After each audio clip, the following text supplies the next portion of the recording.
Next example हम लोग discuss करते हैं। इसमें एक्सप्रेशन दिया हुआ है और सम ऑफ एसओपी फॉर्म में है। इसकी वैल्यू हम 1 पहले पुट रख लेते हैं कि मैं पहले ही मैंने ड्रॉ कर लिया हुआ है बिकॉज 4 वेरिएबल है तो 2 to the power 16 2 to the power 4 that is 16 squares होंगे। 1 पे 1 कर देते हैं, 4 5 1 4 5 6 12 14 15। ठीक है, मैंने 1 पुट कर दिया। अब यहाँ पे देखो, सबसे पहले देखो कि क्या 16 की ग्रुपिंग पॉसिबल है। 16 का ग्रुप बन रहा है तो देखो 16 का नहीं बनेगा बिकॉज बहुत सारे स्क्वायर्स हैं जो ब्लैंक है। 16 का ग्रुप पॉसिबल नहीं है। देन हम मूव करेंगे, जब 16 का पॉसिबल नहीं है देन मूव करेंगे 8 पे। क्या 8 की ग्रुपिंग है, पॉसिबल है? तो नहीं, 8 की भी पॉसिबल नहीं है।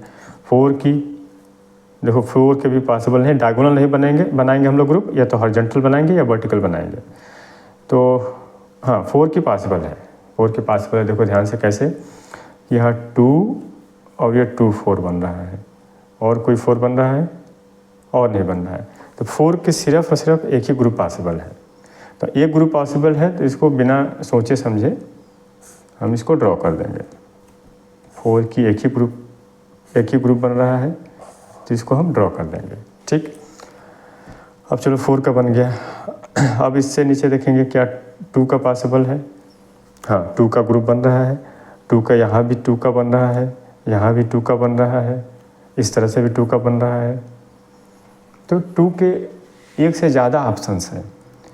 तो जब एक से ज़्यादा ऑप्शन है तो हम हर एक मिन टर्म्स को चेक करेंगे और उस मिन टर्म की ग्रुपिंग करेंगे जिसका सिर्फ एक ही ग्रुप बन रहा हो। जैसे फॉर एग्जांपल अगर मैं 1 की बात करूं, 1 वाले मिन टर्म की बात करूं तो इसकी ग्रुपिंग सिर्फ 5 के साथ पॉसिबल है और किसी के साथ पॉसिबल नहीं है। ठीक, तो 1 को हम घर का मुखिया बना सकते हैं, इसको घर की चाबी दे सकते हैं।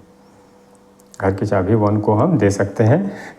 ठीक है, और 5 की अगर बात करें तो देखो 5 जो ग्रुप बना सकता है 4 के साथ बना सकता है और 1 के साथ भी बना सकता है। इसका मतलब 5 के लिए 2 घर हैं, ये 1 के साथ भी है 4 के साथ भी। इसके बाद 2 ऑप्शन हैं, तो इसको हम घर का मुखिया नहीं बना सकते। किसको इस पर विश्वास नहीं कर सकते, ये भगोड़िया है। मौका पड़ेगा तो इस ग्रुप के साथ चला जाएगा, नहीं तो इस ग्रुप के साथ चला जाएगा। तो 1 को घर की चाबी दे सकते हैं। ठीक है, सिमिलरली देखो अगर 15 की बात करें तो 15 के पास भी एक ही घर का ऑप्शन है, किसके साथ? बस 14 के साथ बना सकता है। ठीक है, तो चाहे आप 15 का पहले बना लो या पहले 1 का बना लो, जो आपकी मर्जी। तो मैं सबसे पहले 15 की ग्रुपिंग बना ले रहा हूँ, क्योंकि 15 के पास बस एक ही घर का ऑप्शन है, एक ही ग्रुप बन रहा है। देन 1 के लिए बना ले रहा हूँ। ठीक, ये ग्रुपिंग कंप्लीट हो गई। अब इसका सिंप्लीफाइड एक्सप्रेशन लिख लेंगे and that is F W X Y Z is equal to, जो 4 वाला ग्रुप है उसकी वैल्यू पहले नोट कर रहा हूँ मैं। ये देखो सेकेंड रो और थर्ड रो में है, तो इसमें से कॉमन क्या है?